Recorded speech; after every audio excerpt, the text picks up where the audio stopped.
दोस्तों, red over green परिवार के लिए आज बहुत अफसोस का दिन है, क्योंकि लेफ्टिनेंट कर्नल शरकदेव सिंह जामवाल या SDS जामवाल अब हमारे बीच नहीं रहे। 28 नवंबर की रात को उन्होंने जम्मू में आखिरी सांस ली। वो 100 साल के थे। कमीशन के बाद 7 कैवेलरी के साथ उन्होंने बर्मा कैंपेन में हिस्सा लिया। जापान में इंडियन ऑक्यूपेशन फोर्स का हिस्सा रहे और आज़ादी के बाद फरवरी 1948 में बैटल ऑफ झांगर में हिस्सा लिया और नवंबर 1948 को वो जोजिला की लड़ाई के नायक बने, हीरो ऑफ जोजिला। महज 2.5 घंटों में 1 नवंबर को उन्होंने जोजिला पर फतेह प्राप्त कर ली और दुनिया के वो पहले टैंक मैन बने जिन्होंने इतनी हाइट पर टैंक्स को लेकर के लड़ाई लड़ी। जोजिला ही नहीं, जोजिला के आगे घुमरी और घुमरी के बाद दराज तक वो टैंक लेकर के गए और इस तरीके से उन्होंने भारतीय सेना के लिए एक विश्व कीर्तिमान कायम किया। 1948 के बाद 1961 में उन्होंने ऑपरेशन विजय में हिस्सा लिया, लिबरेशन ऑफ गोवा। 1962 वॉर में वो अरुणाचल प्रदेश में सेला और बोमडीला में अपने टैंकों के साथ तैनात थे। लेफ्टिनेंट कर्नल SDS जामवाल दिल से एक सच्चे सिपाही और एक ऑफिसर एंड जेंटलमैन थे। रेड ओवर ग्रीन को उनका बहुत प्यार और समर्थन मिला।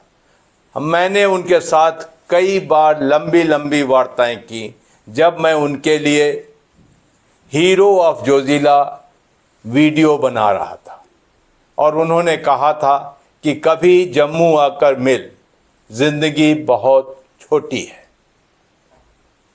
अगस्त 2025 में मीडिया, जम्मू प्रशासन, आर्मी और 7 कैवेलरी के रिटायर्ड और सर्विंग ऑफिसर्स JCOs के साथ उन्होंने अपना 100वां जन्म दिवस मनाया।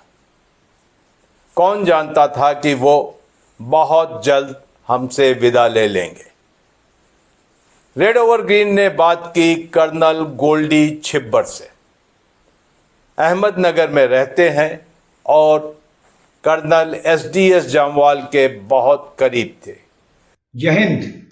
28 नवंबर 2025 7th लाइट कैवलरी के इतिहास में एक बहुत ही दुखद दिवस के रूप में याद किया जाएगा, क्योंकि इस दिन 1948 जोजिला ऑपरेशन के war hero lieutenant colonel SDS Jamwal ने अपने निवास जम्मू में अपनी आखिरी सांस ली।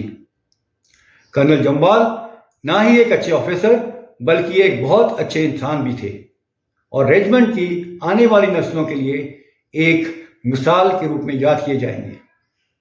कर्नल जामवाल का जन्म 1926 को हुआ और अपनी शिक्षा और मिलिट्री ट्रेनिंग पूर्ण करने के बाद 1946 में उनका 7th लाइट कैवलरी में कमीशन हुआ। रेजिमेंट के साथ वर्ल्ड वॉर II और इंडियन ऑक्यूपेशन फोर्स जापान में उन्होंने भाग लिया। 1948 जोजिला ऑपरेशन के दौरान रेजिमेंट के सी स्क्वाड्रन को लीड करते हुए 11,578 फीट की हाइट पे ऑपरेट करके टैंक वॉरफेयर का एक नया कीर्तिमान स्थापित किया।